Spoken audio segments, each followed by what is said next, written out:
On a clôturé l'année à 6,8 millions.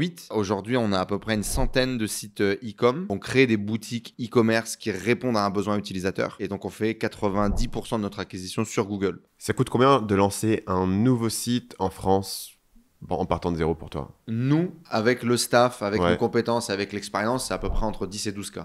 Et Donc, ça, on met du budget, quoi. Donc créer le contenu principalement. C'est créer le site internet, Et le backlinking. créer le contenu, créer le backlinking, le budget de testing. J'ai déjà inclus le budget de testing aussi en Google Ads. Ok. Où on va balancer à peu près 2500 balles Ok. sur le mois 1 pour le lancer. Ça nous coûte à peu près 12 000 balles. Et à quel moment est-ce que tu fais break-even sur un site quand ça se passe bien? Quand ça se passe bien, on commence à faire du profit au bout du mois 3. Ok. Dans les meilleurs des cas, mois 2, mais en général, mois 3. Et ce qui se passe entre le 1 et le 3, c'est tu optimises tes pubs? C'est ça. Ouais, complètement. Phase d'optimisation, trouver ta rentabilité.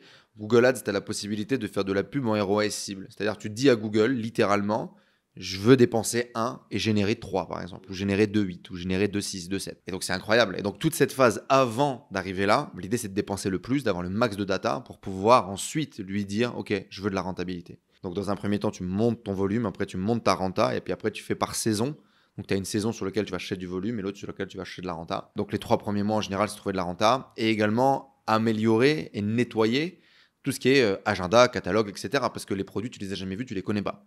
Donc, tu vas vendre plein de produits et l'idée, c'est que l'agence source, OK, c'est qui nos partenaires, c'est qui nos usines, avec qui on va bosser. Donc, faire du testing de qualité, virer tous les produits qui sont pas bons, tous les produits qui sont en rupture de stock, qu'on va pas trouver, etc. Et donc, nettoyer ton catalogue pour ensuite pouvoir scaler dans de meilleures conditions, quoi. Qu'est-ce que vous faites en termes de SEO pour ranker? Tu as 3 piliers fondamentaux sur le SEO. Tu as le pilier technique, tu as le pilier contenu et ensuite tu as le pilier backlink et la visibilité extérieure. D'un point de vue technique, on a une base qui est propre. Donc nous, on utilise WordPress pour monter nos boutiques, mais Shopify, WordPress, on s'en fout. La plateforme n'a pas vraiment d'importance. À partir du moment où tu comprends comment structurer tes piliers, ça va marcher. Et donc, tu as une bonne base technique, un site qui charge vite, un site qui est propre, un site qui est bien structuré en termes de H1, etc., bien structuré sous forme de silo. À partir du moment où tu as fait ton taf correctement, on a beaucoup de contenu, texte sur toutes les pages de catégorie. Donc, on va ranker par exemple sur mocassin à gland pour femmes. Oui, j'ai choisi le bon exemple, bien évidemment.